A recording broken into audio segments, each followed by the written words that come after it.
এই মুহূর্তে যে বড় খবরটির দিকে নজর রাখবো, রাজ্যের বন্যা পরিস্থিতি খতিয়ে দেখতে বিশেষ টিম আসছে রাজ্যে। আপনাদের জানিয়ে রাখছি, দিল্লি থেকে বিশেষ টিম পাঠানো হচ্ছে রাজ্যে। রাজ্যের বন্যা পরিস্থিতি খতিয়ে দেখতেই এই সিদ্ধান্ত নেওয়া হয়েছে।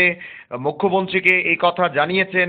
আপনাদের জানিয়ে রাখছি, ইতিমধ্যেই মুখ্যমন্ত্রী ডক্টর মানিক সাহা নিজের সামাজিক মাধ্যমে গোটা বিষয়টি জানিয়েছেন।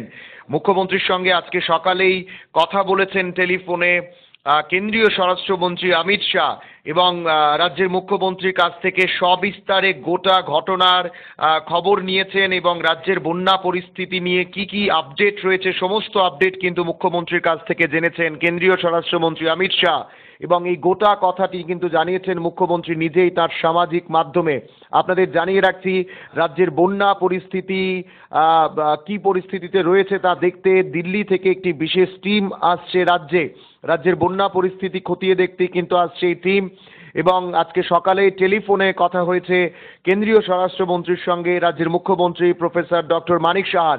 কেন্দ্রীয় স্বরাষ্ট্রমন্ত্রী অমিত শাহ ডক্টর মানিক সাহার কাছ থেকে গোটা ঘটনা এবং বন্যা পরিস্থিতি সবিস্তারে জেনেছেন, এবং এটাও বলেছেন যা যা প্রয়োজনীয় এই রাজ্যের জন্য প্রয়োজন হবে, যে যে সমস্ত সহযোগিতা প্রয়োজন হবে সবটাই কিন্তু কেন্দ্রীয় সরকারের তরফে করা হবে বলেও কিন্তু আশ্বস্ত করেছেন কেন্দ্রীয় স্বরাষ্ট্রমন্ত্রী অমিত শাহ। আপনাদের জানিয়ে রাখছি, আজকেই সকালেই মুখ্যমন্ত্রীর সঙ্গে কথা বলেছেন কেন্দ্রীয় স্বরাষ্ট্রমন্ত্রীর সঙ্গে অমিত শাহ, এবং মুখ্যমন্ত্রীকে আশ্বস্ত করেছেন রাজ্যের যা যা প্রয়োজনীয় বন্যা পরিস্থিতিতে সবটাই কিন্তু সাহায্য করবে কেন্দ্র।